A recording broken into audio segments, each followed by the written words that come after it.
This is the entrance to the Great Pyramid. It was hidden for thousands of years. It was discovered by the ancient Egyptians and found to lead to a long descending passage that ended in a subterranean chamber with an underground well of uncertain depth. Now, today, over 1 million tourists have seen this subterranean chamber. And this was all that was known for thousands of years until the Caliph of Baghdad named Al-Mamun in the year 820 discovered that there was a cleverly disguised ceiling block that led to a whole different series of chambers. This is when the Ascendant Passage was discovered. Queen's Chamber, King's Chamber, Grand Gallery, and Antechamber. But is this the only entrance into the pyramid? Is there another portal that has been cleverly hidden? The answer is yes. Sir Flinders Petrie and engineer David Davidson a century ago published that the Great Pyramid's surfaces, its measurements, angles, its dimensions, they were constructed using unknown means, admitting that they were analyzing what they analyzed could not have possibly been done with the technology existing at the time. That's a hell of a revelation. So James O'Con, he coined the term technolithic, and this is precisely what this architecture is. It was machined. The blocks were quarried, transported, elevated, and set in place with adhesives 1/50th of an inch thick. They were applied and it fused the entire structure together. Technolithic artifacts have been found all over the world demonstrating to us that highly sophisticated infrastructures have existed in the past. Technology is from the ancient world. It is not the other way around. Everything has been reinvented or reintroduced into the population. Not only were advanced machines used to build the Great Pyramid, but the structure itself, the Great Pyramid of Giza, is a machine. I have gone into overkill on that.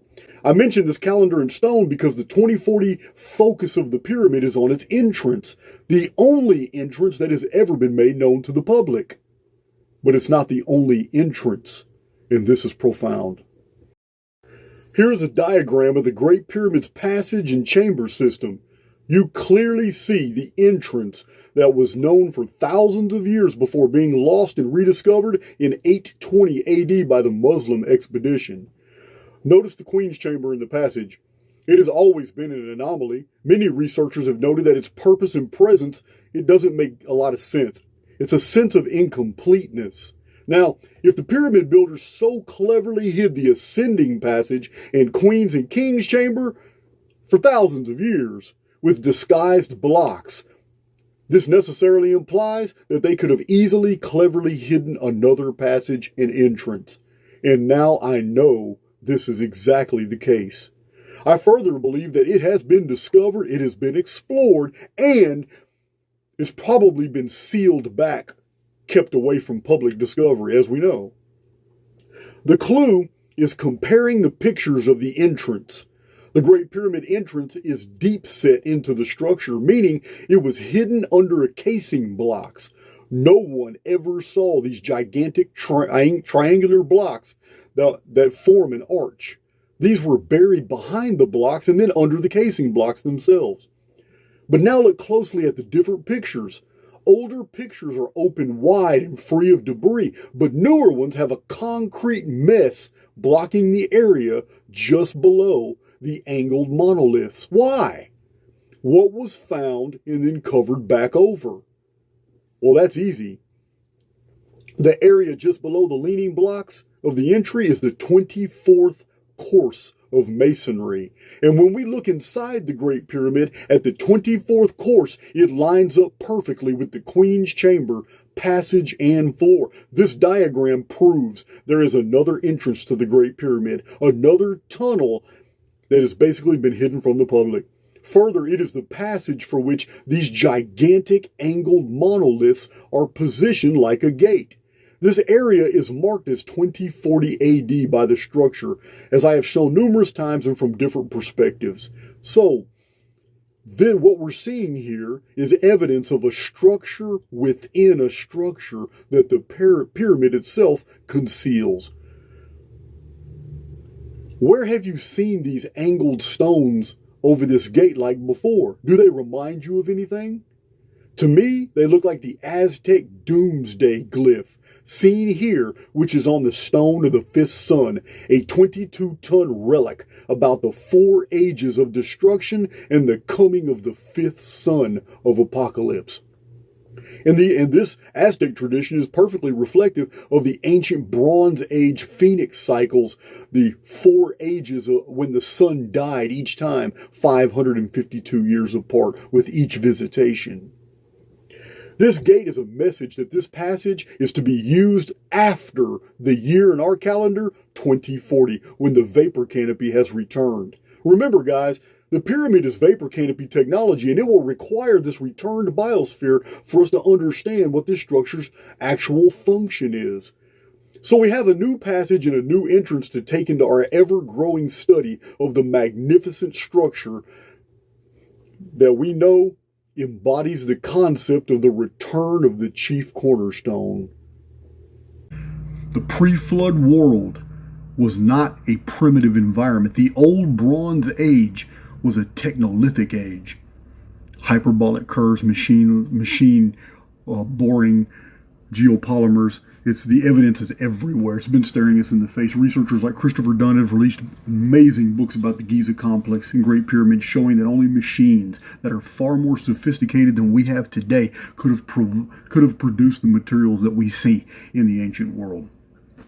The Great Pyramid of Giza, the blocks of this monument in Egypt are made of geopolymers, made through a process in which artificial stone is created that is virtually indistinguishable from natural rock.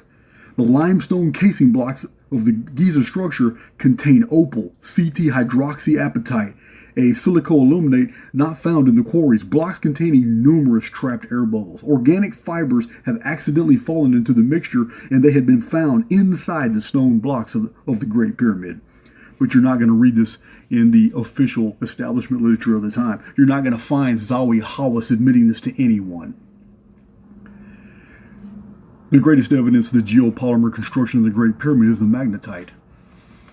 When liquid rock cools, all the magnetite has time to point toward magnetic north, but not the geopolymers of the Great Pyramid and other ancient structures from the Old Bronze Age. They used a process of liquefying limestone, adding in composites that would harden it, and then they would cool it artificially fast, too fast for the magnetite crystals to align toward magnetic north. This is what we find. The magnetite is all in disarray. Sir Flinders Petrie, 100 years ago, found abundant evidence of a drilling and boring technology employed in the structure that was beyond his ability to understand, but he documented it nonetheless. But a century later, Christopher Dunn recognized that these builders use ultrasonic drilling with diamond-tipped bits. We are a long way off from understanding the function of the Great Pyramid, engineering beyond our present comprehension. Continued discoveries made public bear this out. In 1993, Rudolf Gattenbrink sent up a specially invented robot up one of the mysterious shafts extending up through the courses of masonry from the Queen's Chamber, where the robot discovered a photographed a mysterious and virtually inaccessible tiny door with a copper handle. This sensational find dispels the view that the shafts were intended for viewing the stars or were air shafts. The door is closed and the shafts will require tiny mirrors, which they do not have, and they would have to open straight out or extend to the exterior faces of the monument. The Gantenbrink discovery contributes to the fact that the Great Pyramid, the only structure with these unique shafts, had a specific technolithic function, an engineering purpose. There is no telling how many discoveries like this have not been made public. Most of the public are absolutely unaware of the compression evidence that is found only in the King's Chamber of the Great Pyramid. An explosive force has blown the stone out 1/8 of an inch in all directions. An immense amount of pressure, and it was very, very fast, like a blast.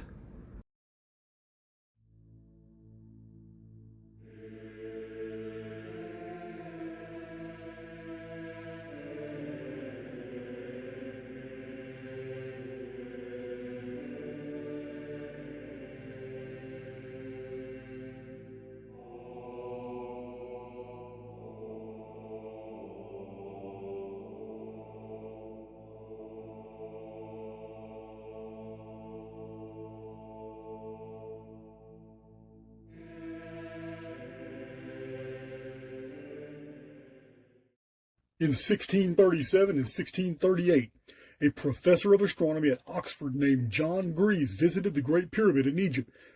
He made a serious study of the interior and exterior of the structure. The first minute examination of the monument by a notable scientist.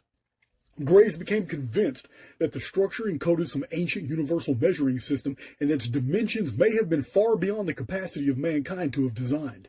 His epic research was published in 1646 as Pyramidographia, or a description of the Pyramid of Egypt, in England 375 years ago, or 130 years before the 1776 Declaration of Independence. It was actually this work that earned him his Oxford position. One of Greaves' closest colleagues was the famous Sir Isaac Newton, famous for his theory on the mechanics of gravity, a force of nature still unexplained today. Now, Newton was an intense researcher into the deeper mysteries of the scriptures and was convinced of latent messages encoded not only within the biblical records, but also within the Great Pyramid itself. He diligently studied the prophecies of the Bible and wrote over 1 million words of commentaries and thoughts. Sir Isaac Newton was convinced that the Great Pyramid contained a secret important to mankind. And one of his theories concerned the relationship between John Greaves' research on the Great Pyramid and his own belief that the Great Pyramid's dimensions contain the secrets of the universe. In demonstrating his own theory on gravity, Newton used the findings of Greaves on the Great Pyramid. You won't hear that from scientists today. Now, the deaths of both Archbishop James Ussher and Professor John Greaves seem to exhibit the importance of their lives. Greaves died in 1652, the exact year that ended the 12th Bacton of the Mayan long count calendar that began in 3113 BC. Ussher died in 1656 AD, the same year Edmund Halley was born, discoverer of Halley's Comet. This Anno Domini year of 1656 parallels the year 1656 Annus Mundi, the original Hebraic, for the Great Flood event, which happened in 2239 BC of our calendar, a disaster that Ussher was fascinated with and even dated to the year 1656 Annus Mundi. A devout Christian and London publisher named John Taylor collected data from various sources on his own belief that the Great Pyramid Complex was built before the flood by biblical patriarchs of Genesis.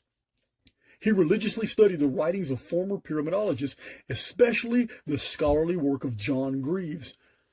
Taylor compiled evidence that the structure contained mathematical, geometrical, and astronomical mysteries and codes that translated into epochs of time. His most stringent belief was that the monument was erected in response to divine instructions given to pre-flood architects. In 1859, Taylor published his book, The Great Pyramid, Why Was It Built and Who Built It? 1859 is the date on the title page, but it was not until 1860 that the book was actually released. His book was received with awe by the public, but the Royal Society scoffed at the idea, shunning to think that this edifice in a desert in Egypt was in fact an historical and prophetic calendar in stone. But Taylor's idea was not entirely original. The Arabic writer Tohat al-Ghaib wrote that the Great Pyramid contained plans for the stars and historical and prophetic records. Muhammad bin Arabi also wrote about the structure, declaring that it was used in the computations of time. Unfortunately for Taylor, theories always precede application, and ideas are conceptualized within the minds of men who often die before others can demonstrate their mathematical fact. While the intellectual elites ridiculed Taylor and his work, his discoveries served to awaken a giant in the world of science. This was the astronomer royal for Scotland named Charles Piazzi Smyth, a Christian who believed that Taylor's theories merited further research. He was a reputable scholar who had held the position of astronomer royal since 1845. Smith wrote John Taylor, and the two began a fascinating dialogue and became close friends. Taylor was very old, and he heartily believed that God had visited mercy on him in the form of Piazzi Smyth, who would take his life work and carry the torch of revelation on the Great Pyramid beyond his death. A tremendous relief to a man who had spent his life attempting to tell the world what he knew. The fateful year of 1864 came, and the aged John Taylor died. His private notes and much of his research were willed by the family to Piazzi Smyth, who with his wife then traveled to Egypt in the same year in a privately funded mission to the Great Pyramid in the hope of proving John Taylor correct. Smith took with him instruments by which he could make meticulous measurements throughout the structure, which resulted in the discovery of far more evidence of the divine purpose of the monument than even Taylor had imagined. Seeing the dimensions for himself, Smith was immediately persuaded in the biblical importance of this arcane relic standing in Egypt, and amazingly, his measurements reveal an architectural awareness of the size, dimensions, and density of the earth, its distance from the sun, equatorial diameter, and many other amazing facts.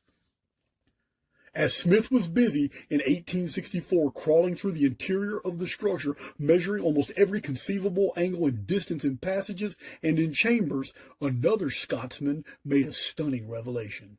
His name was Robert Menzies, who had traced his own name to the earlier Hebrew Manasseh, and he had been inspired by Taylor's book and other writings on the Great Pyramid. Menzies wrote a letter to Piazzi Smyth, and this letter was received in 1865 by Smith and his wife at the Great Pyramid site. Like John Taylor, Robert Menzies had never visited Egypt, his information and theories coming from research of others and by inspiration. Menzies explained to Smith that he believed the Great Pyramid's ascendant passage with its grand gallery was actually a linear calendar of the Christian history of the world from the crucifixion to the last days, every inch representing a single year. Smith was impressed with the idea. However, the concept was not taken seriously until something most unusual occurred. In Menzies' letter was provided detailed specific architectural facts about the interior dimensions of the structure that were only at that exact same time being discovered in Egypt by Piazzi Smyth.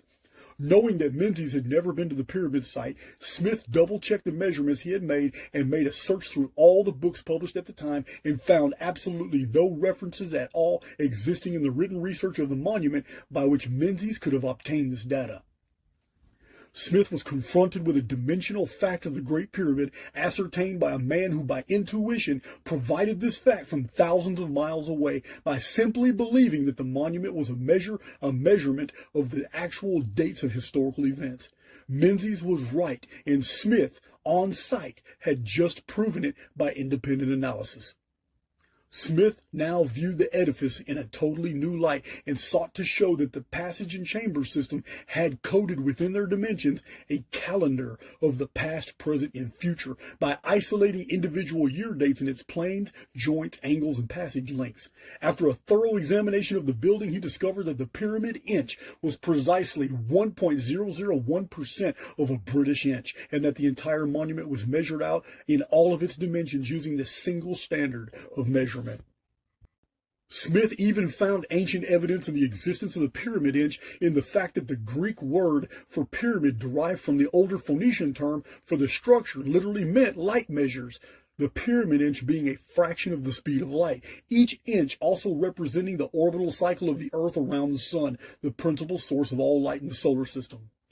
Throughout his work, Smith's chief aim was to demonstrate that the Great Pyramid, though standing silently in Egypt, was never of or belonging to the civilization we refer to as Egypt. While Smith was preparing for the release of his extensive research, an American had something rather remarkable published in 1879.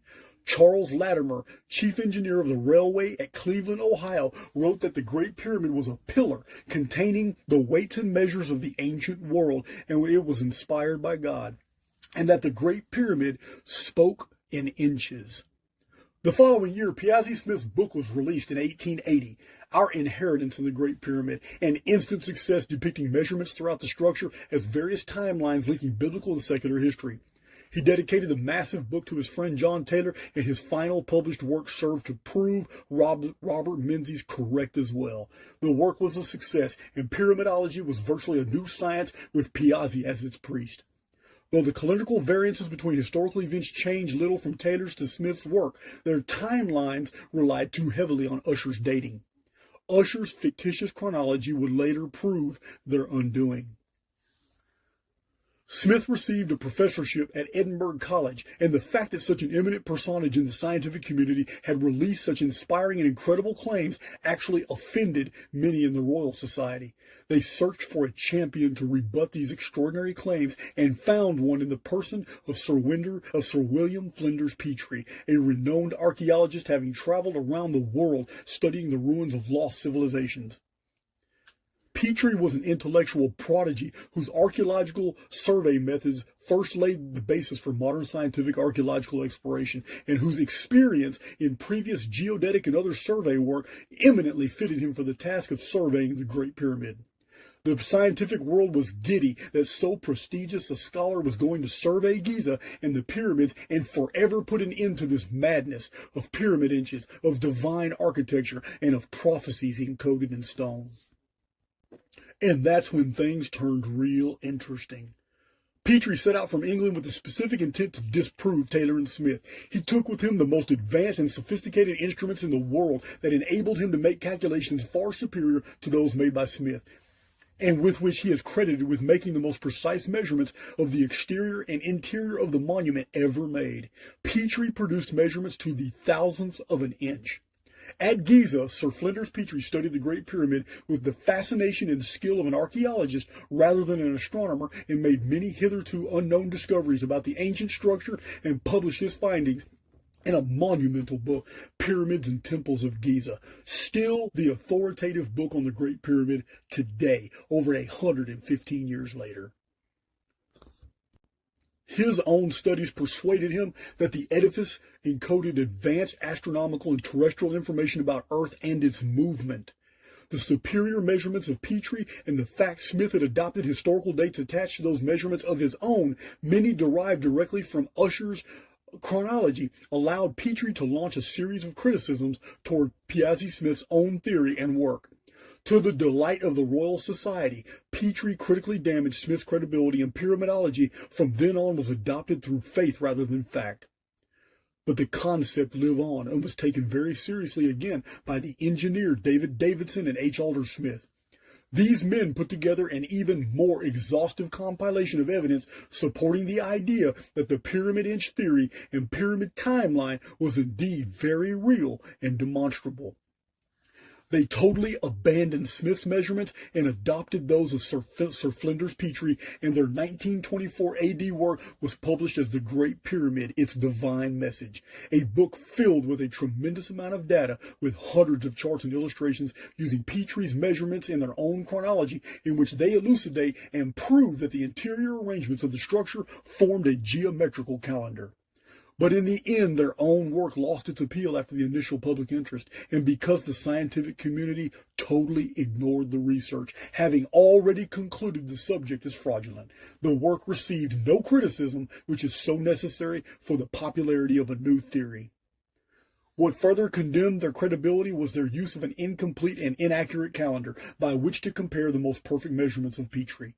Because of an incomplete chronology as a frame of reference, they merely deduced the dates of historical events by the measurements they detected in the monument, as opposed to having already knew the exact dates and then seeing them verified in the measurements inside the Great Pyramid. This is a fundamental difference. The last gasp of the pyramid inch theory was the vast corpus of material in Adam Rutherford's 4-volume Pyramidology in 1942. But he was never taken seriously by Scientifica, for his writings were heavily scripture-based, Christian, and full of material already covered by previous pyramid researchers. He fell into disfavor for his focus on Britain and the United States being the absolute fulfillments of biblical prophecy. Further, Rutherford too used a totally wrong chronology, therefore could show no chronometrical correlates with the measurements of the Great Pyramid. The earliest traditions of the Great Pyramid of Giza are not Egyptian and assert that it was designed to endure through a cataclysm. That it provided a basis of knowledge for future generation was its purpose. Internal measurements scientifically conducted by Sir Flinders Petrie of the rectilinear subterranean passage widths, chamber heights, passage length, and ascendant passages easily provides a uniform unit of measurement that was used by the constructors throughout the monument. These measurements were discovered over a century ago and were conducted to disprove the wildly popular pyramid inch theories of the time. These measurements are scientifically acceptable today, absolutely precise, and they are arranged in rectilinear lengths of 138, 552, 1518, 1656, 2070, 3036, 4140, and 5796. Every single number divisible by 138. The orbital period of the Phoenix object. Petrie knew nothing of the Phoenix. These numbers as orbital links are proven in my books, When the Sun Darkens and in Nostradamus and the Planets of Apocalypse. 4 meticulously illustrated charts of the interior of the Great Pyramid exhibit precisely multitudes of measurements, all divisible by 138. All 4 found right here in this video presentation. We must conclude that the builders of the Great Pyramid of Giza were aware of the Phoenix object, and this awareness allowed them to know when it would return over and over again. We also conclude that the world of the Sethites, of Enoch, and later Abraham was not the primitive society that we have been led to believe. The Great Flood of 2239 BC did not catch them unaware. They prepared for it. These measurements prove the Phoenix object will return to visit great destruction on our modern world in May 2040. The 6th seal of the apocalypse of the biblical narrative in the book of Revelation, which was borrowed from the older Greek Sibylline oracles, is the subject matter. It is the end game for whatever this Phoenix repetitive destruction is. Edgar Cayce, known popularly as the Sleeping Prophet, is accused by many of being a medium of witchcraft, God-touched, demon-possessed, a formerly illiterate simpleton whose mind is in touch with transdimensional beings that divulge to him secrets. Whatever the case may be, he has been right many times in the diagnosis of ailments of his neighbors and scientifically documented case studies where Edgar Cayce nailed exactly what somebody was suffering, and he did it through dreaming. Now, what Edgar Cayce says about the Great Pyramid, which is a subject matter he should know absolutely nothing about, is amazing. He said the Great Pyramid is a record in stone of the history and development of man to the end of the present Earth cycle. Its records are written in the language of mathematics, geometry, and astronomy, as well as in the kinds of stone that are used. After the end of this cycle, there is to be yet another change in the Earth's position.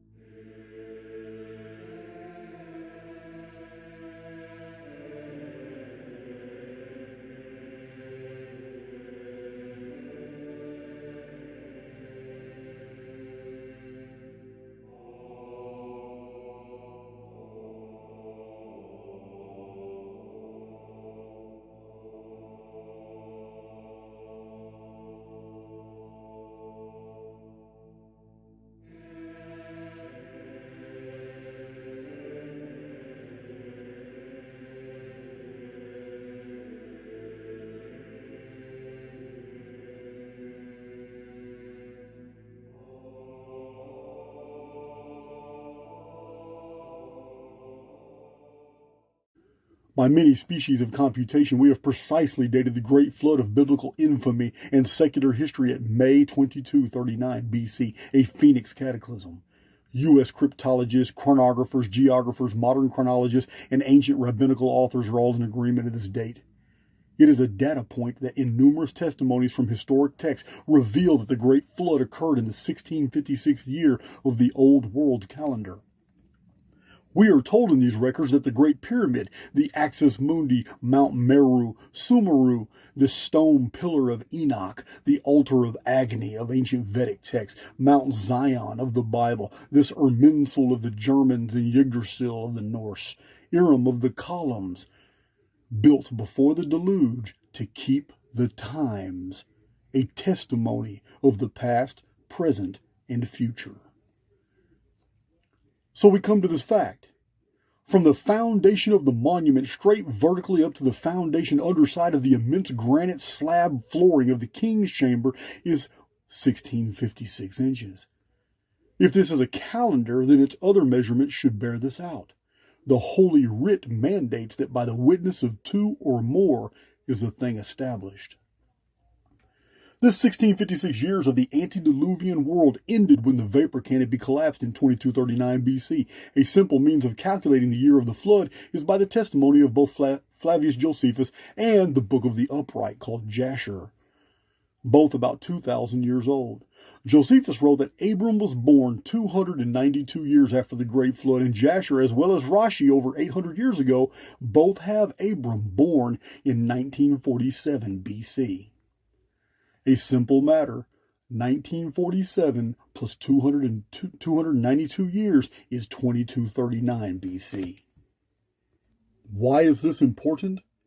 If the Great Flood was in 2239 BC and this ended 1656-year timeline, then that pre-flood calendar began in 3895 BC. The exact year that chronologist Stephen Jones calculated was year 1 of the book of Genesis, and in the precise year that I independently found through my 138-year Phoenix visitation chronology was a devastating pole shift that created a new heavens and new earth and started timekeeping all over again in the year 3895 BC. Look at these attached images of Chronicon and these charts. So the Great Pyramid identifies this 1656-year period, and even further, it shows us today, using our own calendar, the proof of this. For the floor of the King's Chamber above the 1656 is 534 linear inches to the great step central axis of the entire structure, where sloping down through several courses of stone is a grand gallery floor and passage that ends exactly in 3,361 inches. So the 534-inch distance of the King's Chamber floor to the Great Step, and from the Great Step all the way down to the descending passage of the Grand Gallery, 3,361 inches, is a shocking 3,895 inches, mirroring in our own modern Anno Domini calendar the year 3895 BC. This self-referencing and cross-calendrical system is fantastic. The entrance to the Great Pyramid is a vertical height of 666 inches from the monument's foundation, and 990 inches being the remaining distance to reach 1656 level with the foundation under the surface of the King's Chamber. As I show in Chronicon, the Great Pyramid's construction began at the foundation in 2905 BC, or 666 years before the Great Flood. It was built to survive. This year, 2905 BC, is the same as 990 Annus Mundi of the Old World's calendar. Giza construction began in the 534th year from the appearance of the Watchers, Homo Annuna, 534 inches being the King's Chamber measurement to the Great Step central axis of the Great Pyramid. And this, my friends, is only the beginning of what we are going to show you about this totally misunderstood holy monument. In this short presentation, we will see direct evidence from variant sources, scientific measurements, and correct chronology that the Great Pyramid chronographically identifies a start date of 3895 BC, a 1656-year period between cataclysms, the 138-year Phoenix periodicity, the oldest pyramid traditions concerning the Phoenix, the 3439 BC date of the appearance of the Watchers in the Annuna, Great Pyramid foundation date at 534th year of Annuna civilization, or 2905 BC, or the 990th year since 3895 BC Phoenix cataclysm that caused a new heavens and new earth. The Great Pyramid is a template of the future dates most important in human affairs, a holographic blueprint in stone of calendars and the architecture of the future itself.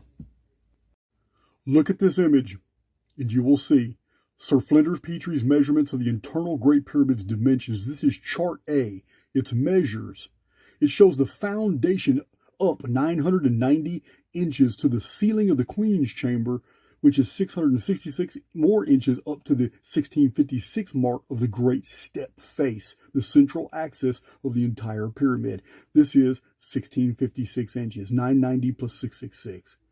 Now, continuing upward another 340 inches, we get to the Grand Gallery ceiling, but sloping down the Grand Gallery ceiling's length of 1836 inches to the end, we then descend down 339 inches to the floor, to the Queen's Chamber floor passage entry, which is 1625 inches to the Queen's Chamber central axis, the axis where we started, which is on the floor 144 inches back up to the Queen's Chamber ceiling, where this entire measurement began. But these linear distances in inches now become years. Year 1 is at the foundation. Look at this chart. It's at the foundation of the Great Pyramid, going up to 2905 BC, which is 990 Annus Mundi. The ceiling level of the Queen's Chamber goes 666 inches higher to 2239 BC, which is 1656 Annus Mundi. Go up another 340 inches to 1899 BC, which is 1996 Annus Mundi. Go down the 1836 sloping distance inches of the ceiling of the Grand Gallery, and you get to 63 BC, which is 3832 Annus Mundi. Go down 339 inches at the end of the Grand Gallery to 277 AD, which is 4171 Annus Mundi. Go back all the way to where we started in the Queen's Chamber, but on the floor, 1625 inches, and we arrive at 1902 AD. And from 1902 AD, we go up 144 inches to 2046 AD, which completely closes our chronography. We ended exactly where we began. So now we look at this third chart. It is still chart A, but it's historical events. And we begin at 3895 BC, Phoenix Cataclysm, which is year 1, Annus Mundi, a new heavens, a new earth created by pole shift. It goes straight to the next date in our series, which is 2905 BC, the Great Pyramid construction begun. Continuing upward, we get to the Great Flood, 2239 BC, Phoenix Reset, known as the Great Deluge, central axis of the Great Pyramid. But we continue all the way upward, and we get to the top of the Grand Gallery, which is 1899 BC. It is the Tower of Babel. It's known as the Scattering Reset. It goes down 1836 inches or years all the way to 63 BC, where worldwide quakes were recorded throughout Asia, Asia Minor, and Greece.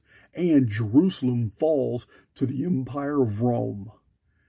And going down to the next date, we get to 277 AD, where Emperor Probus of Rome conquers the Goths. This is relative because the date before, 63 BC, was actually the isometric epicenter of the Book of Daniel's prophetic system.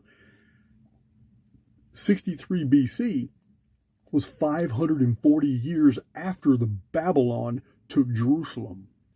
Now in 63 BC, Rome takes Jerusalem, but in 540 years after 63 BC, the Romans fall to the Goths in 476 AD. It's an isometric palindrome, and the palindrome is 540 plus 540, which is 1080 years. And if anybody who is paying attention, as you know, in my Chronicon, the Great Pyramid was finished in 2815 BC, which is 1080 Annus Mundi. I even have a video just proving that the pyramid was built and finished in the year 1080. Now, following the chronometry, we now arrive at 1902. Phoenix deposits billions of tons of mud. 1902 AD is the hidden reset, and I have released 3, maybe 4 videos just about the year 1902 alone. So here our chronometry begins and almost ends with Phoenix resets. But we still have 144 inches to go, which 144 years from 1902 is the devastating return of Nemesis X object. Time is reduced by 1/3 in the 3rd trumpet of the revelation in the smack dab middle of the apocalypse, 2046 AD.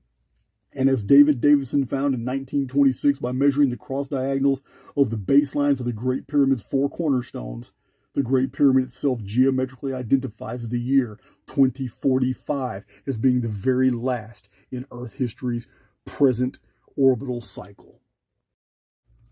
So we have here, from 2 independent sources of data, Sir Flinders Petrie scientific measurements done with a micrometer to 1/1000th of an inch, and my own very meticulous chronicon, which was done, and I cite my source materials for all these dates Dates are not even derived from me, and yet here we are, looking at the Great Pyramid as a holographic blueprint of future events that had not even yet happened.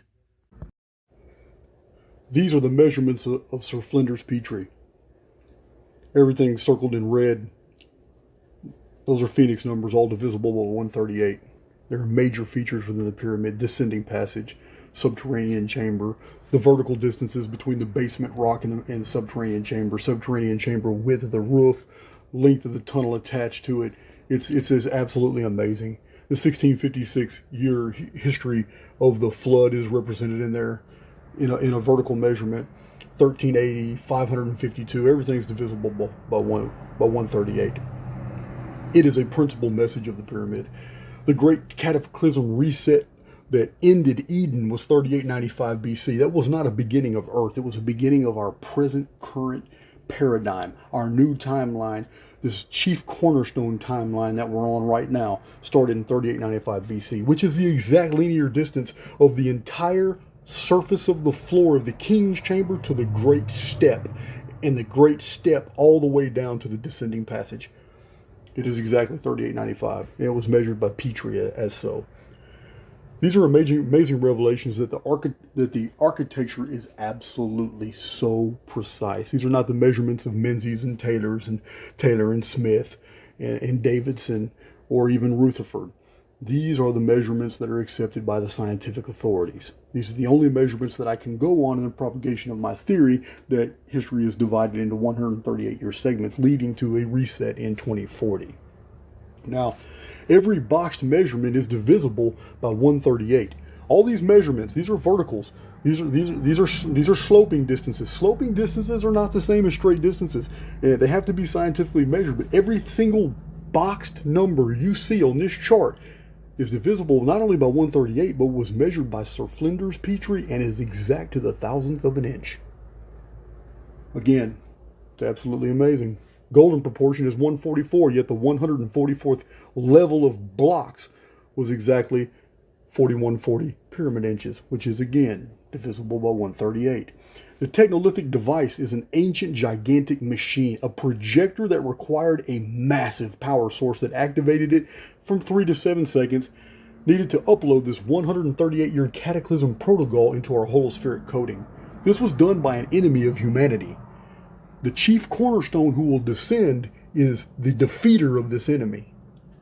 41-story stone structure of laser precision tolerances, scientifically measured to contain a coating based of rectilinear distances of units, all divisible by 138. A holospheric template of the future built over 48 centuries ago. The Great Pyramid of Giza is a crystalline geopolymer resonance generator carrying out a 138-year cataclysm protocol. You have to remember this.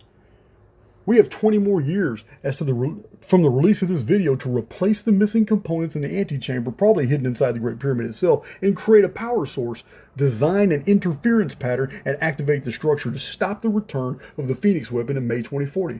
But then again, it might not even be possible. In the historical record, the Sumerian references to the Tablet of Destinies, the Me devices, and the story of Zu are the best leads to discovering what we need to know about this monument and how to activate it, if it can be activated at all. The rectilinear geometry of the Great Pyramid's interior dimensions divided into units of 138 within a structure with known proportions demonstrating 365.225 pi and phi shows a linear timeline of reappearances of something every 138 years. This is the Phoenix chronology. And one of these giant pyramids contains within its rectilinear measurements the golden proportion, phi and pi, 3.1416 curvature equations, palindromes, the 365.25 solar year, lunar tolerances, laser precision measurements, unique upper chambers no other pyramids in the world contain. The other one is a decoy.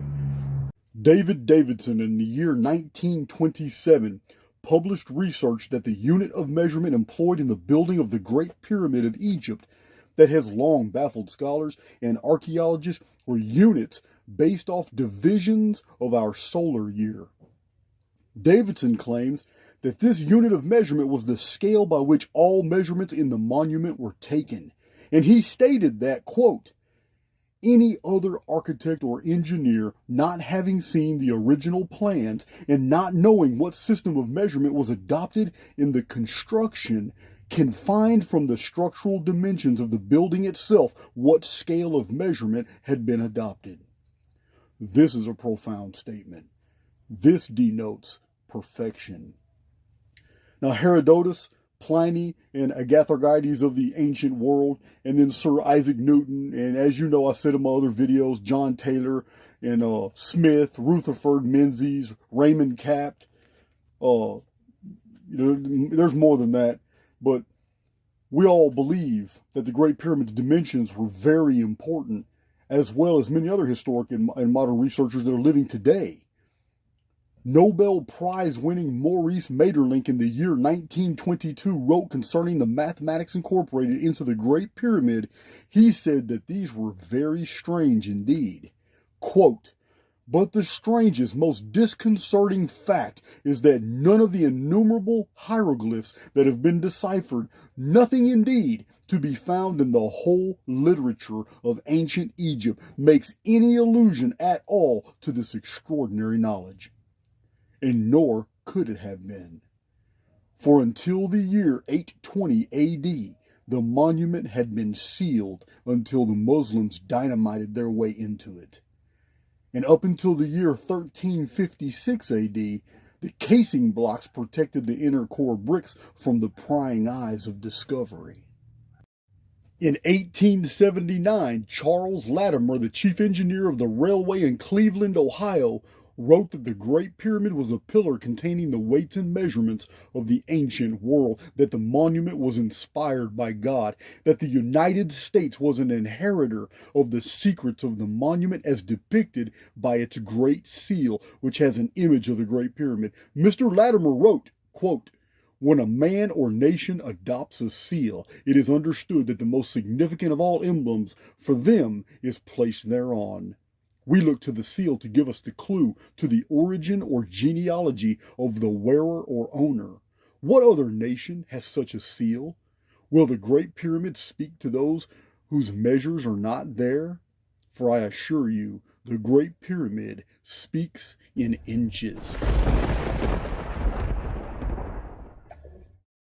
The 600th year of the Anunnaki-Ner chronology was 4639 BC, when the Nemesis cataclysm occurred. Our binary solar system simulation suddenly changed to a day star, the Sun, with a hidden dark star that caused all the anomalies astronomers have detected in the planetary relationships.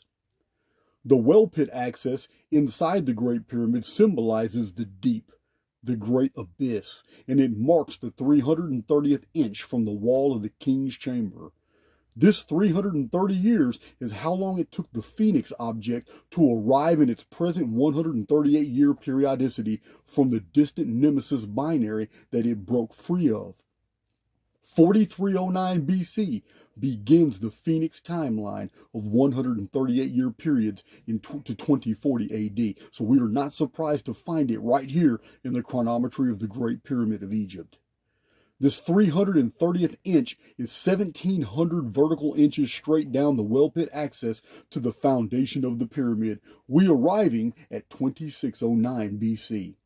In this year, King Enlil-galana ascended the throne of the Anunnaki dynasty at Bad Tabira before the flood.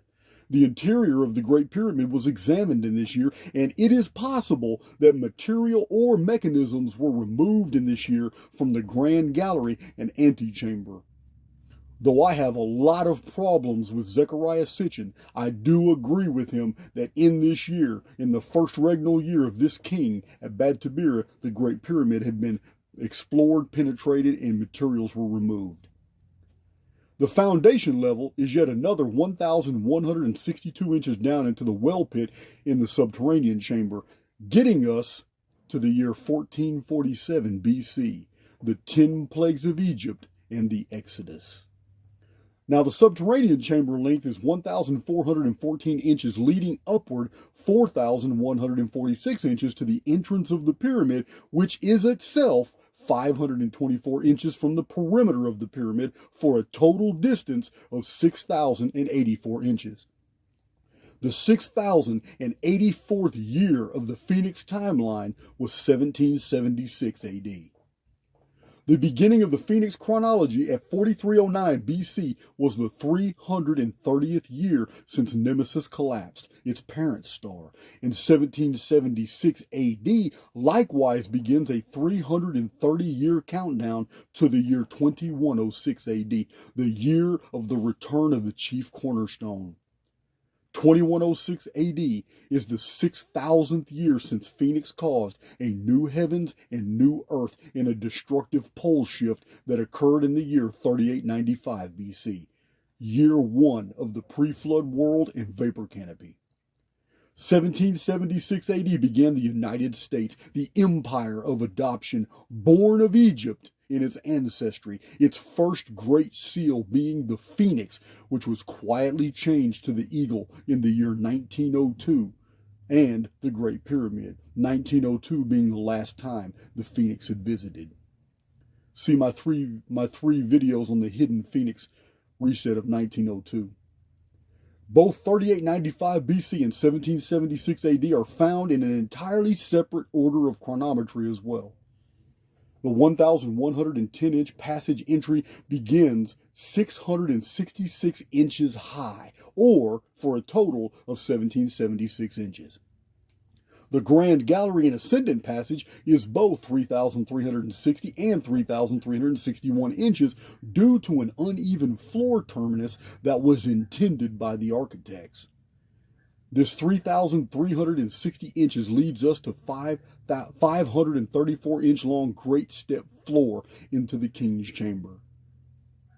So 3,361 plus the 534 inches of the King's Chamber to the great step face is 3895, or the year 1 of the ancient world's 6,000-year calendar. This makes 1 AD to be at the beginning of the 1,110-inch long passage that leads up to 1776 AD. Again, Phoenix chronology and the United States are inextricable. In my books and videos, I show that in May 2040, the USA will be geographically altered. New York City will sink underwater. The land south of the 30-degree latitudinal parallel will slip under the surface of the Gulf of Mexico. But this does not mean its people will perish. The 1776 date and Phoenix holography in this chronometrical arrangement hints of an exodus. The empire of adoption will live on. The people of the United States, Canada, Mexico, and even the United Kingdom, all having ancient blood ties, will flood the old world, bringing their genetics back to the lands of their nativity. The people of modern times, to escape the coming cataclysm, will go back and live among the perimeters of the ancient world, to those original civilizations that had survived. Are the following rectilinear measurements a coincidence? Is it just chance that the Great Pyramid's measurements, if translated into units we know as years, happen to all end at 2040?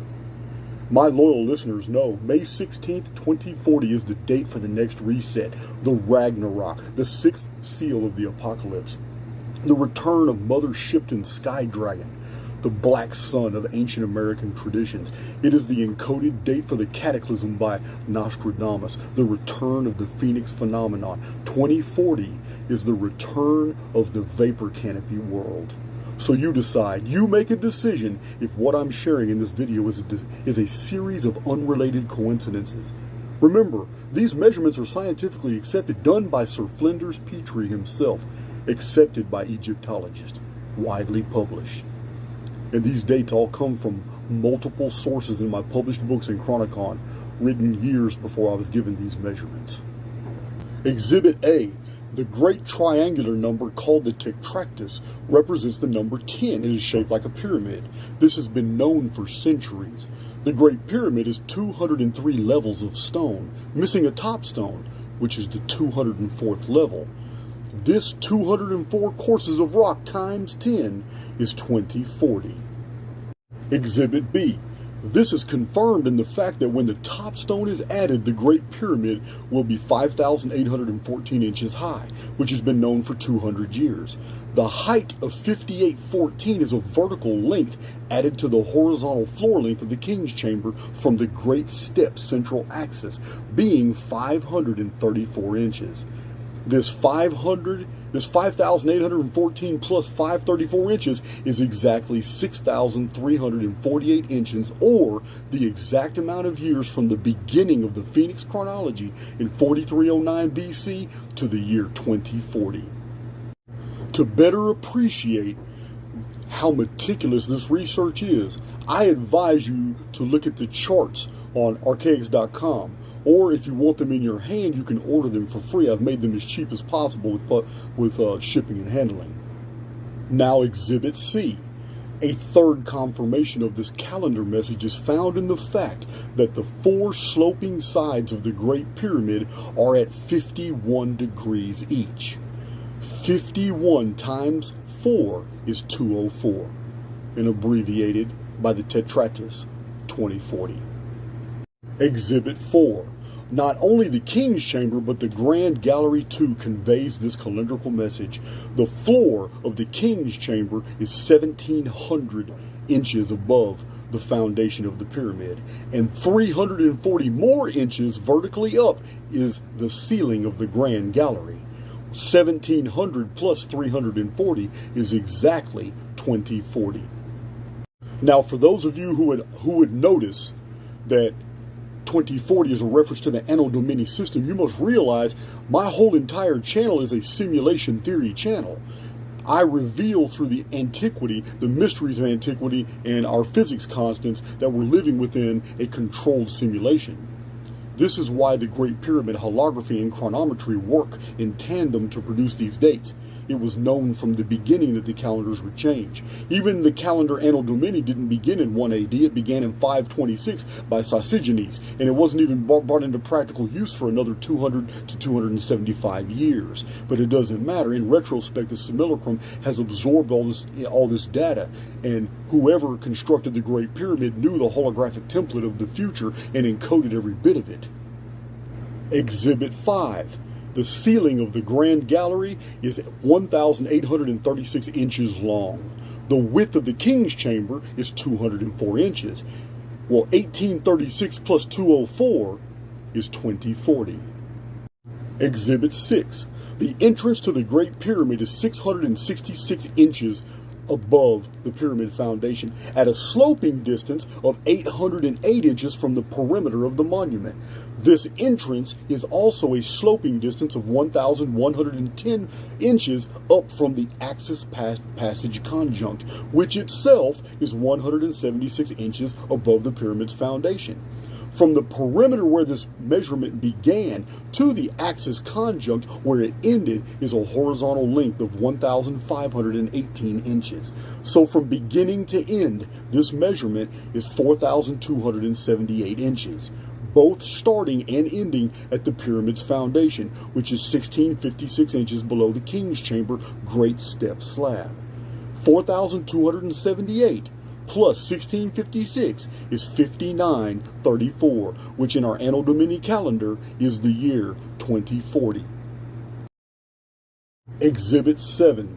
We now measure back downward this same 1656 inches from the Great Step slab to the foundation, which is 1,070 inches to the subterranean chamber ceiling. This area being 1,414 inches long. 1656 was the year 2239 BC, the Great Phoenix Deluge, the flood in the Bible and many other traditions. And 1656 plus 1070 plus 1414 is 5796. The year 5796, Annus Mundi, is our year of 1902 AD. I have 3 videos on 1902 and what happened, and 1902 begins the final 138 years to the return of the Phoenix in 2040. Our measurement began with 1656 inches as years, and here 1656 becomes months, for 1902 is 1656 months to 2040. 1,656 months being precisely 138 years. This calculation can just as easily begin at the pyramid foundation and go up 1656 and come back down 1656 inches to reach the same date.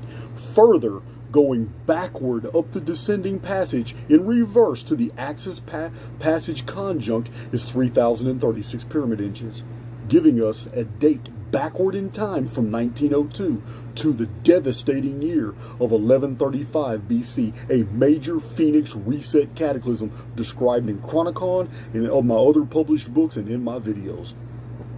Exhibit 8. The Olmec calendar began in 3373 BC, from which the Mayan calendar derived. 204 plus 204 inches is 408. This is the width of both the king's and the queen's chambers. 3373 BC minus 408 years is the year 2965 BC. The exact year, 930 Annus Mundi, or the year, according to the biblical record in the Jasher text and the Jewish Haggadah records, it's the year that Adam died. And in Hebraic chronology, this is the year the sun mysteriously darkened, which is a major element of both Olmec and Maya prophecy. The Great Step is a giant limestone block 126 inches long, and 126 years after 2965 BC was the year 2839 BC, the year Noah was born during the first regnal year of the Anunnaki dynasty, for which I have 3 videos about just this year in my Anunophiles videos on YouTube. The Great Step face ends this 126-year length and descends 3,360 inches down the Grand Gallery to the passage axis conjunct to 4416, or our year 522 Anno Domini, the only year in world history when both the Phoenix and the Nemesis X object, commonly known as Nibiru by many, were seen in the same year. The axis conjunct is 1,518 inches to the pyramid's perimeter, and 1,518 years after 522 AD, when both of these objects appeared in the sky at the same time, is the year 2040. Exhibit 9. This 2965 BC start date, or Adam's death and the sun darkening, is confirmed again, starting at the pyramid entry 1,110 inches to the passage axis conjunct to arrive at 1855 BC, the year Nemesis X object appeared for the first time after the deluge, as found in Chronicon. This is 3,360 inches up the ascendant passage to the Great Step central axis, and the 534 inches of the King's Chamber floor from the Great Step face is 2040, or 5934 Annus Mundi. Exhibit 10. 2909 BC was Enoch's final year among men before he disappeared into the sky. In this year, he passed on divine instructions to his people, which contained the blueprints for the Great Pyramid complex. Enoch prophesied against the inhabitants of the deep. Starting at pyramid perimeter and moving 808 inches to the entrance is 2101 BC, the first time Phoenix on its 138-year timeline appeared after the deluge. Now, descending the full 4,146 inches, or 345.5 feet down to the subterranean chamber floor joint, brings us to exactly 5934 inches, which is 5934 Annus Mundi, or 2040 AD. Exhibit 11. Solomon's temple was dedicated in the year 957 BC. This is not dated by me, but biblical chronologists such as Stephen Jones. Dropping the 340 inches from the Grand Gallery ceiling to the floor gives us 617 BC, or the year Babylon under Nabopolassar begins its dominance over the Near East, which was 3278 Annus Mundi. Now descending the 1546 inches from the gallery to the end of the passage brings us to the year 930 AD, or 4824 Annus Mundi, when the descendants of Babylonia sack Mecca and take the holy relics from the Muslim Kaaba. This axis conjunct is 1,110 inches to the pyramid entrance. 930 AD plus 1,110 years is 2040 AD. The Great Pyramid at Giza is, according, I showed you in my thumbnail, Civilization X. I use that term for a reason. The reason is I didn't coin it. Just like Martin Leakey, I've used Antiquitech, which was coined by Martin Leakey. I've used the word technolithic, which is coined by James O'Con. Sometimes we are researching things that are so anomalous and so far removed from the mainstream version of our reality that real innovative minds need to coin new terminology in order to describe what we're finding. And in this Civilization X is one of those terms. I didn't coin that either. Matter of fact, I came across that term about 10 years ago. Civilization X literally refers to an unknown technologically advanced civilization sometime in the distant past. Now, this is the subject matter of Graham Hancock, Andrew Collins, Robert Bauval, many of these guys, and I agree with these guys in that respect. My only issues with all these authors, as you know, especially you Archaix veterans, is chronological matters. As far as the concept of a technologically advanced civilization in the ancient past, I have no problem with it. As a matter of fact, this presentation is going to prove that such a civilization existed, because one of the chief artifacts that they left us specifically to endure all the way to the end is still standing in Egypt today. So there's a lot of misinformation, there's a lot of disinformation, a lot of specifically published data about the Great Pyramid that will lead you astray. Because what they're trying to not show you, what they're trying to get you from seeing, are very salient points that need to be understood, so you can recognize the level of deceit and deception that has been propagated in our institutions of learning. Yeah. The Great Pyramid of Egypt isn't Egyptian. It far antedates that civilization. In fact, it's not even located anywhere near the ancient Egypt that we've been educated about, and I'm going to show you that. In the 1740s and 60s, Frederick Norton Lewis surveyed the Giza site, and he realized this is something very different than what he had heard about. The Great Pyramid was something very different than what he had been led to believe. It was more than just an Egyptian pharaoh's tomb. He didn't believe that. He found the seashells, fossils, found it buried in sand, and this led to many other pamphlets being promoted in the late 1700s, early 1800s, and several researchers started seriously looking into the Great Pyramid. And then one became famous named John Taylor, who published a book written in 1859. In 1860, it was widely distributed, called The Great Pyramid. It talked about the patriarchs, the Old Testament, the pre-flood world. This is a book from 1859. John Taylor's book on the Great Pyramid woke people up, and they realized, oh my God, this pyramid may be a calendar. It may be prophecy in rock. Remember Oliver Wendell Holmes, I quoted him earlier in the chat section. When the human mind is stretched by a new idea, it can never go back to its original dimensions. Oliver Wendell Holmes published that. I'm telling you now, what John Taylor published started something, because now researchers all over the world were looking at the Great Pyramid differently. Now the measurements mattered. Now the fact that there was an ascending passage, grand gallery, there was all these different surfaces that, man, now everything was looked at with a new perspective, because he believed it had calendars and ratios, and that everything about our reality was recorded in these measurements. And he proved his case on many things, and some of it was outright wrong because he didn't have the accurate measurements. But he got the attention of other people. John Taylor's work was really impressive, but it was nowhere near as impressive as when Astronomer Royal, Charles Piazzi Smyth of Scotland, decided to take up the mantle, went to Egypt with his wife and his crew, and he went and he also measured all kinds of stuff and published a book. I have it in my library, called The Great Pyramid, Our Divine Inheritance. It's an amazing book. He too did not have totally precise, accurate measurements, but he did find out enough to wake up the scientific community that they had a problem. This is how this situation came about. It is so stunning that the scientific community saw the work of Charles Piazzi Smyth as a threat. Charles Piazzi Smyth did not make totally accurate measurements. So they sent a giant in the field of archaeology, someone who did not believe in the biblical stories, someone who did not believe anything about the Great Pyramid being a calendar, being part of prophecy, didn't believe any of this.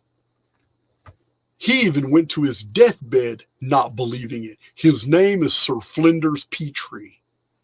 This man went to the Great Pyramid not because he was going to prove Charles Piazzi Smyth, John Taylor, Robert Menzies, and all these other researchers true. He went to discredit them.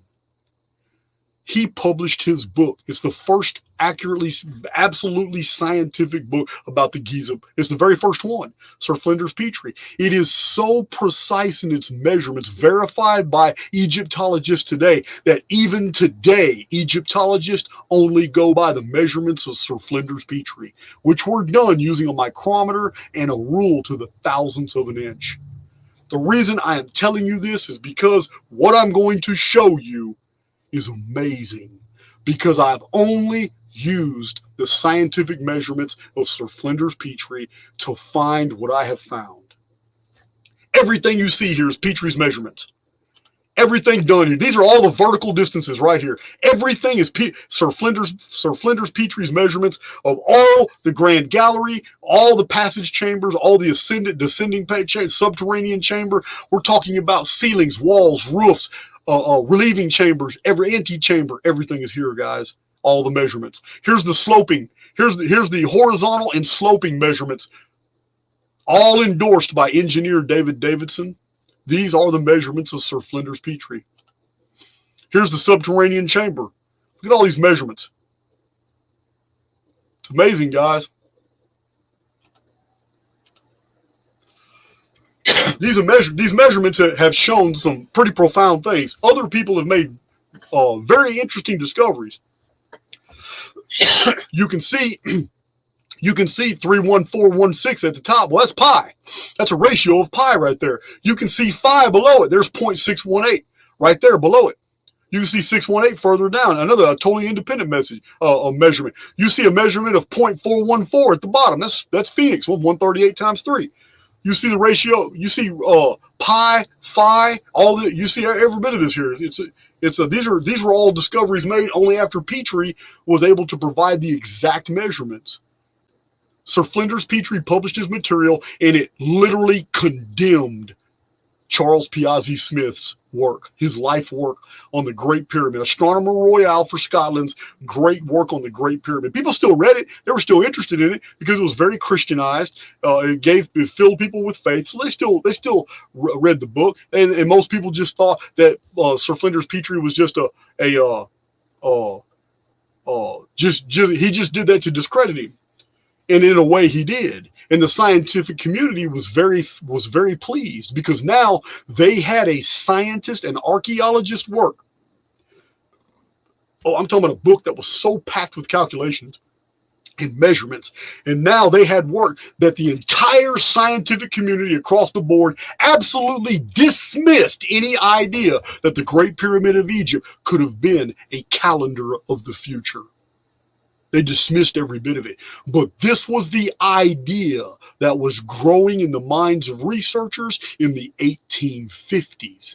In the 1860s, books were published about it. In the 1870s, more books perfected the idea with more and more data. And in the 1880, Charles Piazzi Smyth, the first scientist and astronomer, published a book about it and showed that, yeah, there is calendrical anomalies right here in the Great Pyramid. He was accurate on some things, but inaccurate in others because he didn't have the precise measurements. Then we have Sir Flinders Petrie coming behind all of them and totally publishing the correct measurements and data. It's amazing what we find, because the measurements are self-referencing over and over and over. The Great Pyramid verifies its own measurements. The geometry can be folded on itself over and over to precision. I'm glad that we have the measurements of Sir Flinders Petrie, or I would have never found what I found and published. Look at this chart here. Going only by the scientific measurements, if we start with the ancient Olmec calendar, which started in 3373 BC, if we start with this old Olmec calendar, this is an ancient American calendar, 3373 BC, and we follow only the rectilinear distances right here, we get to the year 2965 BC. Here it is right here. 2965 BC, 3373 BC is the back wall of the side wall of the king's chamber here. It's the end of this long slab. It takes us all the way down this slab, 408 inches before we get to the limestone 126-inch block.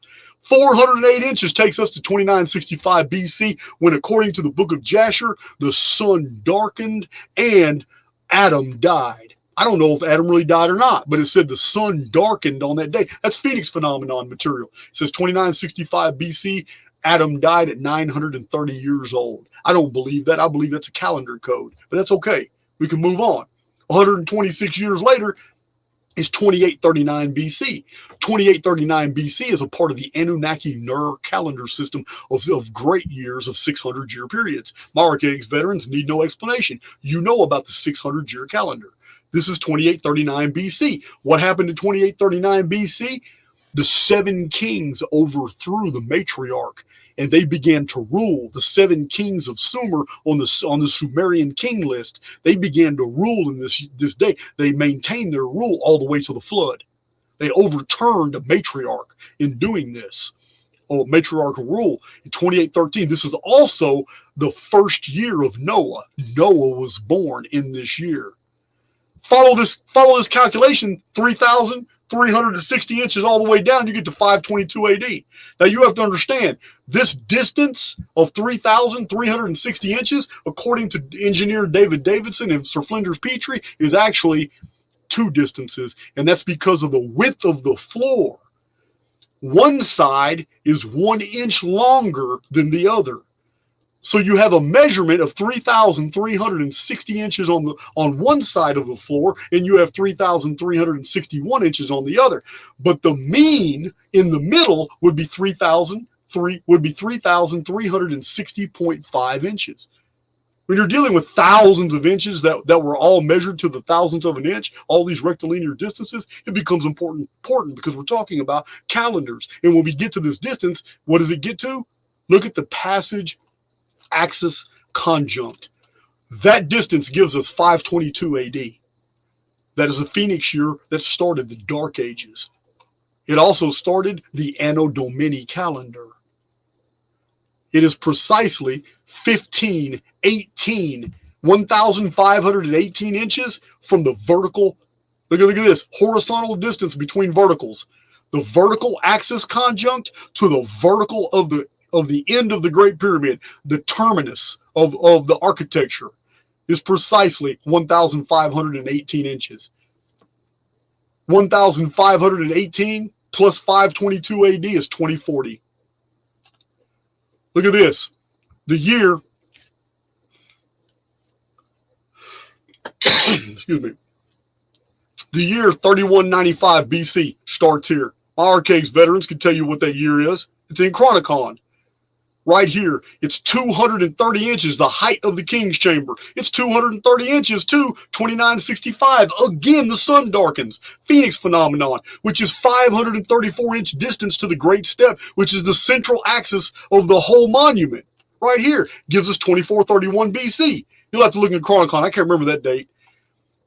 Here it is, 1,814 inches to the axis of the end of the Grand Gallery. It gives us 617 BC. This is a date important to Nebuchadnezzar in the Old Testament, right here. But 340 inches down this vertical axis to the floor gives us 957 BC. This concerns King Solomon and the temple. Now, 1,546 inches, which completes the 3,360 inches to the end, gives us 930 AD, or 930.5 AD. It's right here. That's very interesting.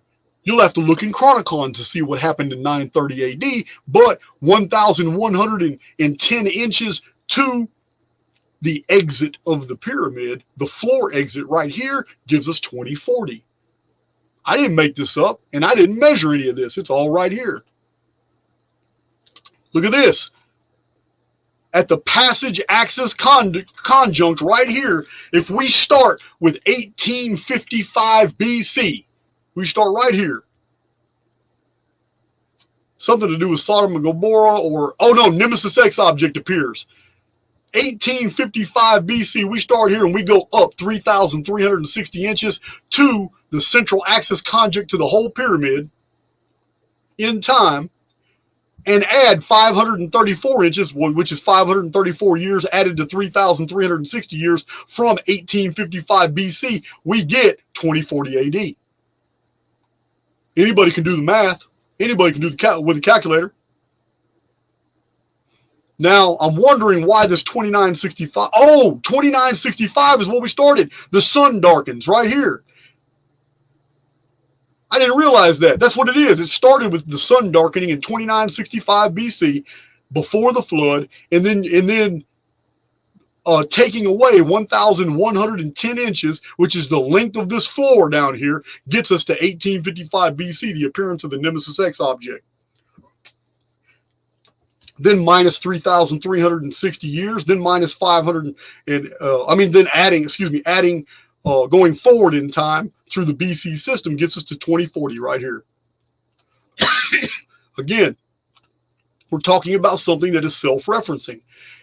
From the base of the pyramid structure all the way to the top of the slab. Remember, the bottom of the slab is 138 feet, but the top of the slab is 1,700 inches. It's 34-inch difference. So here we have 1,700 inches to the top of this massive slab. The floor of the Grand Gallery is exactly 340 inches in height to the ceiling of the Grand Gallery that goes all the way down. If you simply add these two vertical heights, it's just a simple adding of the two vertical architectural heights right here is 2040. And again, the length of this entire ceiling of 1,836 inches of the Grand Gallery added to the 204-inch width of the King's Chamber, the architecture is self-referencing at 2040. 1836 plus 204 is 2040. Well, I don't think I added this, but the tetractys is the number. The pyramid identifies the number 10, or the tetractys. So if you take the 51-degree angle of the Great Pyramid, it's at, let me go back to the 51 degrees. I think I had it. Yeah, you see this 51 degrees? 51 degrees times 4 faces is 204. But 204 times the tetractys, which is the number 10, it's the symbol for the number 10, gives you 2040. Here's where it gets a little bit more complex. Do you see this whole, this geometrical form down here formed by the entrance of the Great Pyramid? Here it is at the bottom. Here it is at the bottom. This is a really interesting form. Kind of makes you wonder where we got some of our, like the Sumerian symbol for the Neteru, the gods. It's very interesting. So we have all these rectilinear measurements done to the thousandth of an inch. They provide 176, 1,110, 666 vertical height to the entrance, sloping distance of 808 inches from the perimeter of the pyramid to the entrance, the sloping distance, and then the horizontal distance from the perimeter of the pyramid to the axis conjunct right here, that's 176 inches high. This is 1,518 inches. The height of 138 feet, or 1,656 inches, to the King's Chamber slab. Added all these together is 2040. It's 2040 if you add them all together. The Great Pyramid is a calendar. It's a calendar in stone. Here's a different way to do it. Here's a totally different way to do it.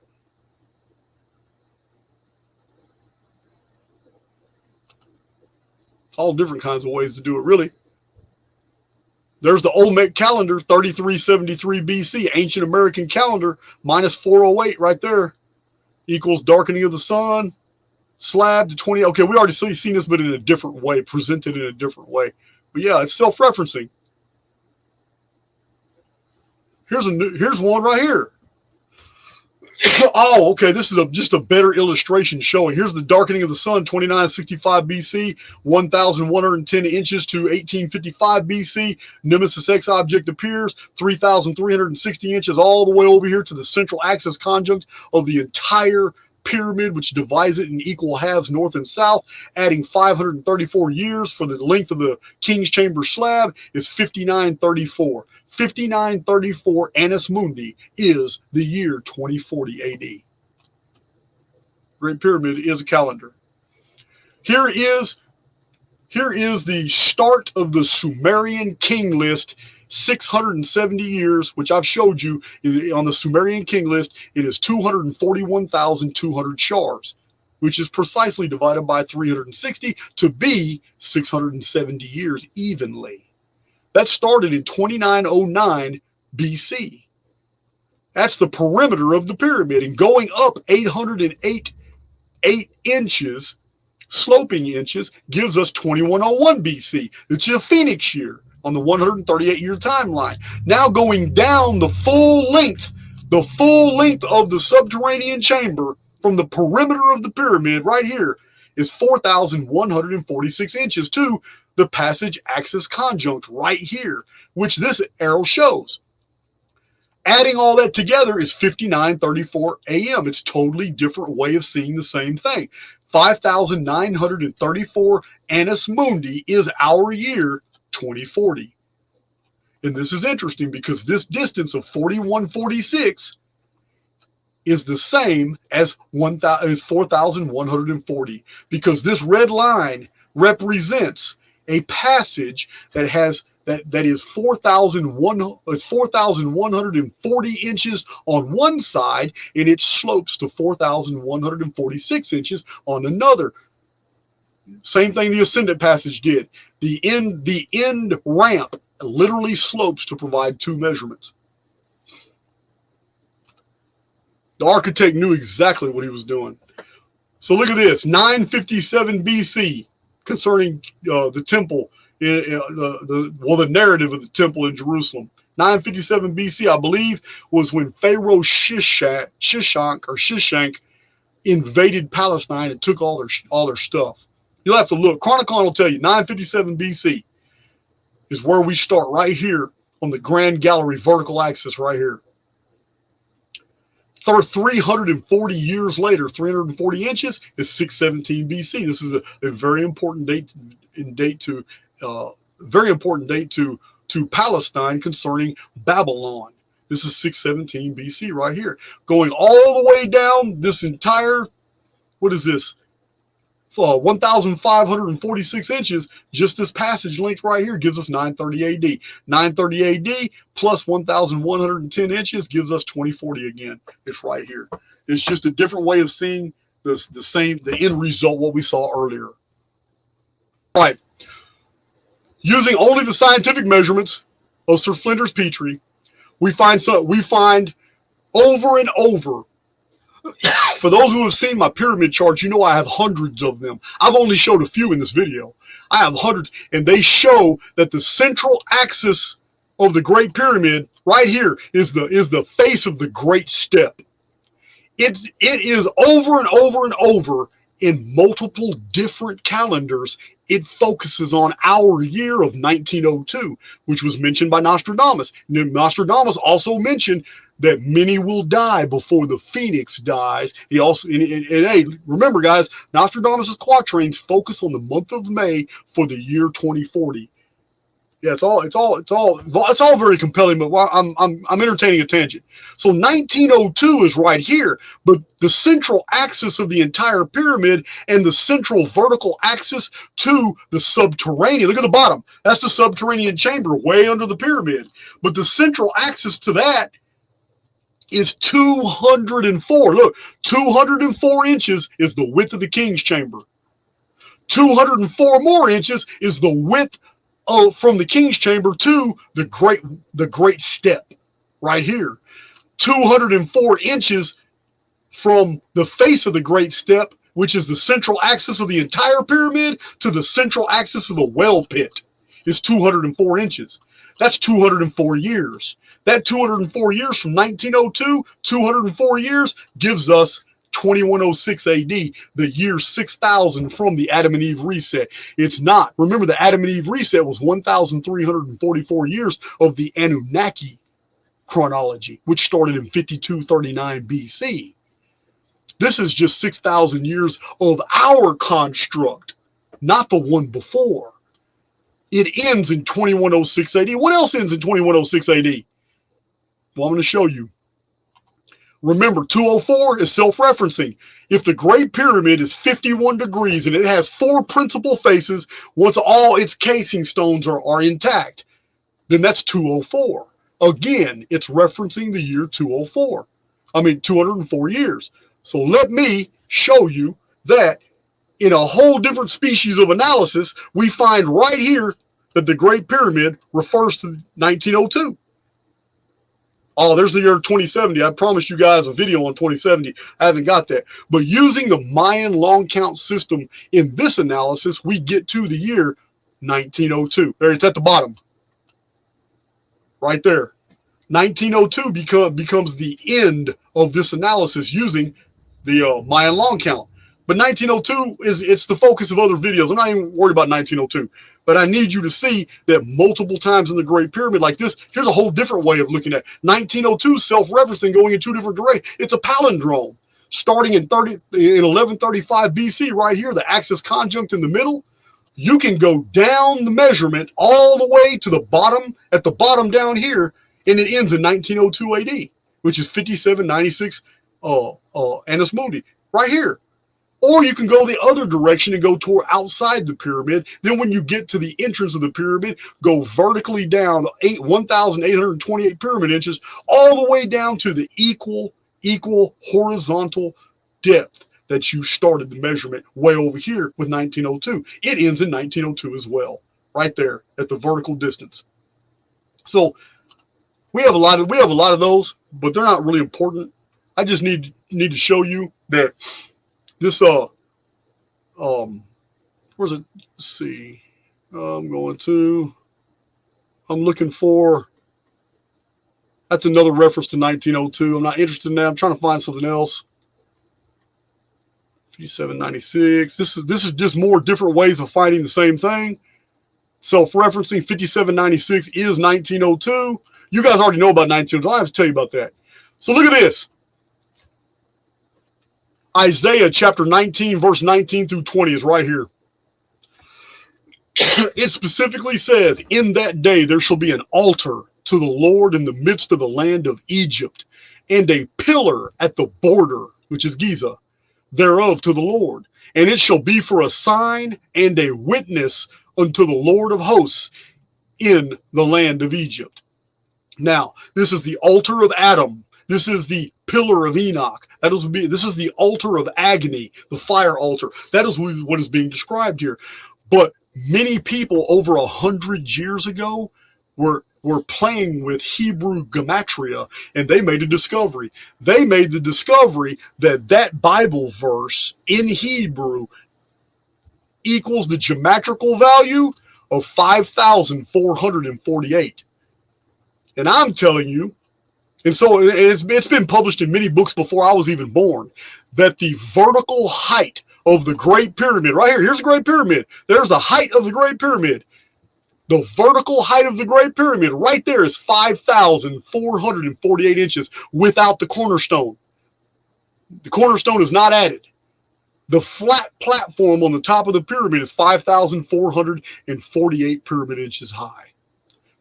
Identifying this Bible verse. This Bible verse is geometrically identifying the Great Pyramid as the altar of the Lord in the midst of the land of Egypt, a pillar at the border thereof to the Lord, and it shall be for a sign and for a witness unto the Lord of hosts in the land of Egypt. Guys, in the book of Revelation, what do we have? We have the 2 witnesses, and the 2 witnesses, and we have what? 144,000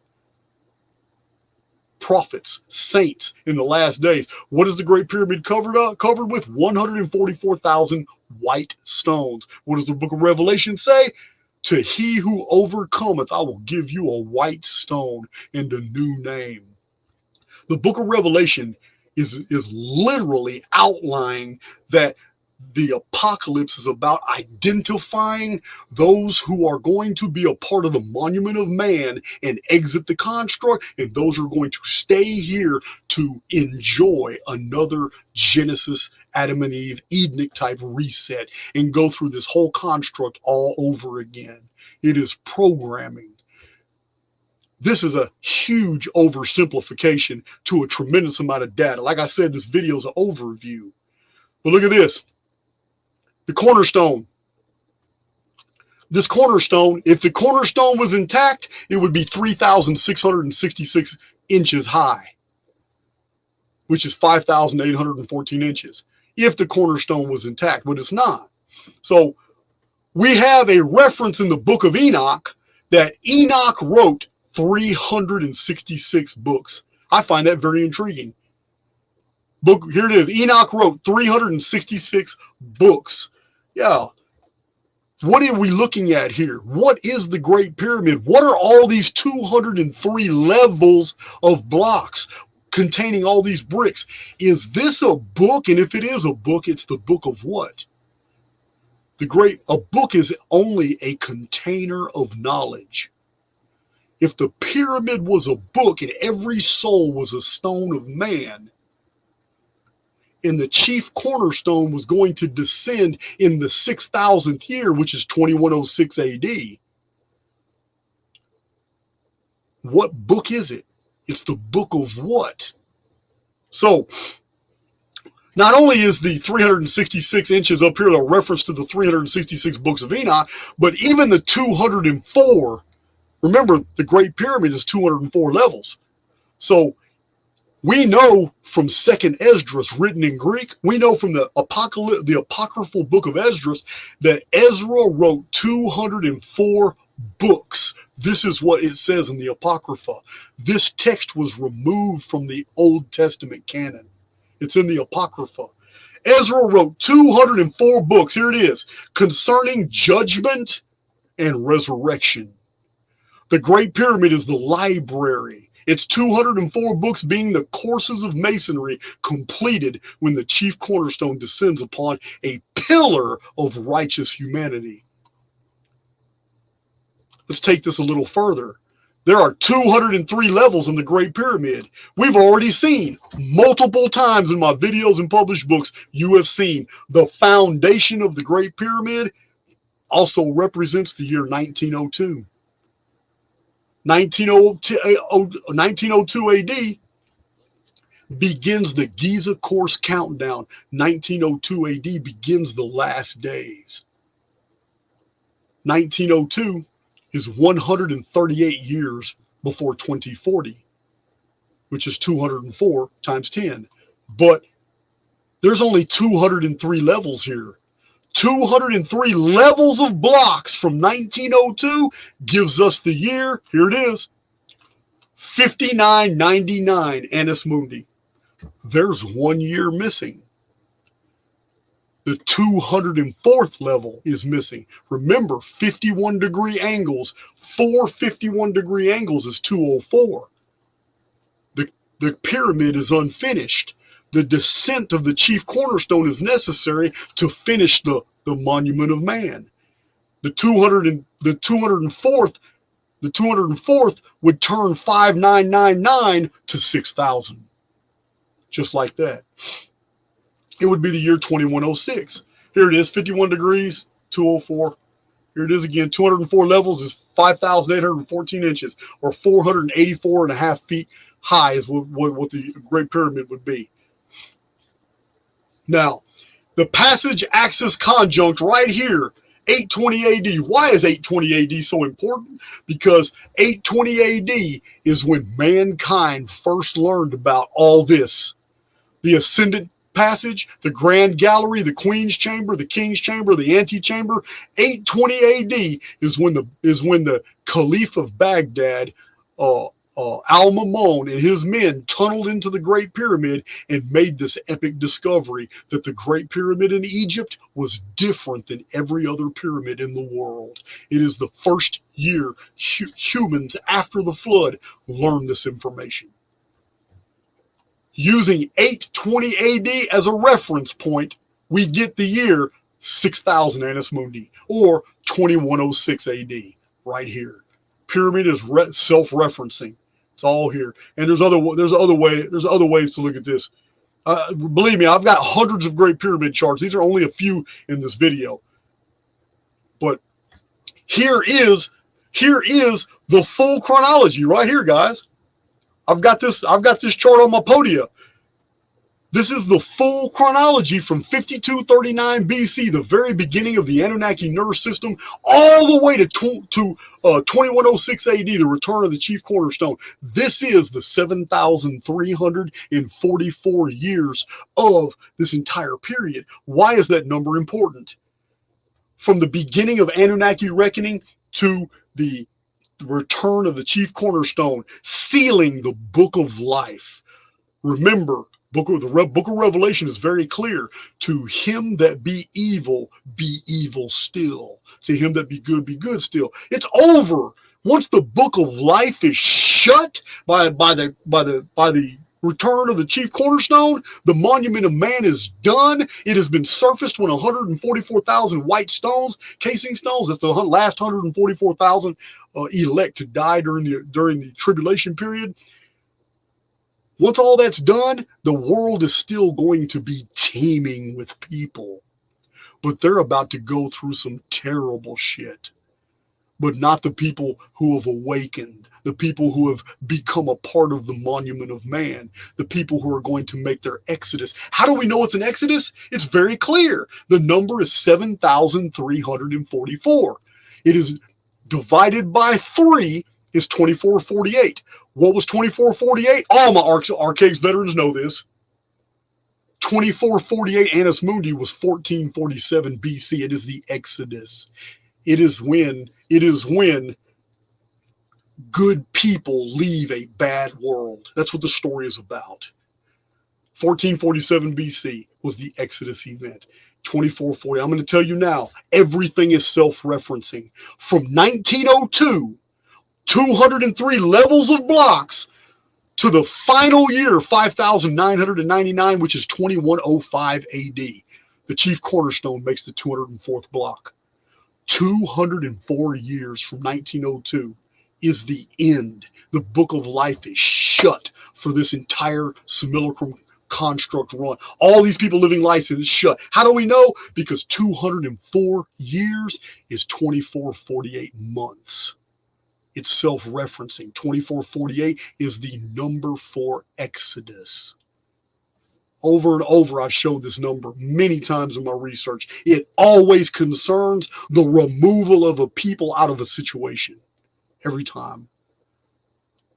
For those who don't know, I got hundreds and hundreds and hundreds and hundreds of charts. You need to click onto my link index. I have a link index on my website and a bunch of my videos. Now, for those of you who think I'm crazy, I'm going to show you a scientific measurement that verifies. I just told you the whole length of the entire chronological simulacrum is 7,344 years. And I showed you that 204 years from 1902, the beginning of the last days, the last Phoenix year till 2106, the return of the chief cornerstone, to finish the monument of man is 204 years, which is 2448 months. I'm now going to show you that the Great Pyramid apothegm, scientific measurement for the sloping angle at 51 degrees from the bottom of the pyramid to the top of the pyramid at 51 degrees, the sloping angle is 612 feet. 612 feet, guys. Now, I'm going to show you what 612 feet is.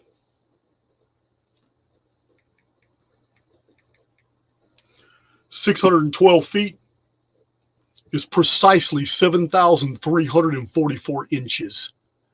Remember, in the 1800s, the books in the 1800s say that the Great Pyramid speaks in inches. Can't make this stuff up, guys. Here's an illustration I did right here. Look at this.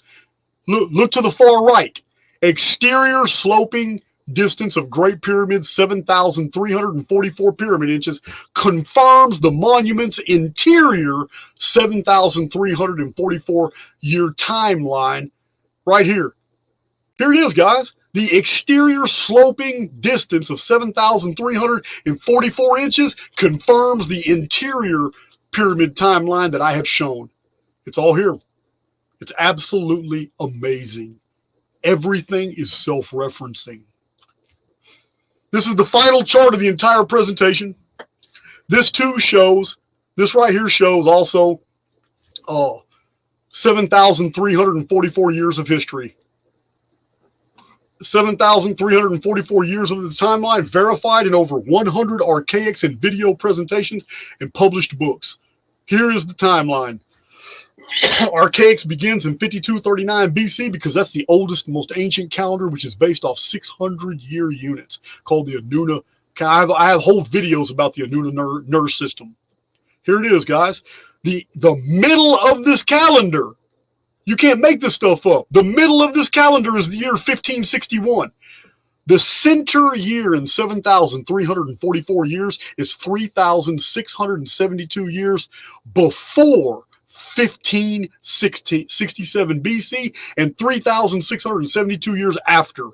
Why is this important? Because it shows that our holography is a palindrome. The dead center of this entire calendar of 7,344 years is the Battle of Megiddo, one of the most ancient, famous battles in the ancient world. It is the Battle of Armageddon back then. What happens in 2106 AD, in the year 6000 Annus Mundi, when the chief cornerstone descend? What does he come? He comes for the Battle of Armageddon. This is in the book of Revelation. Can't make this stuff up, guys.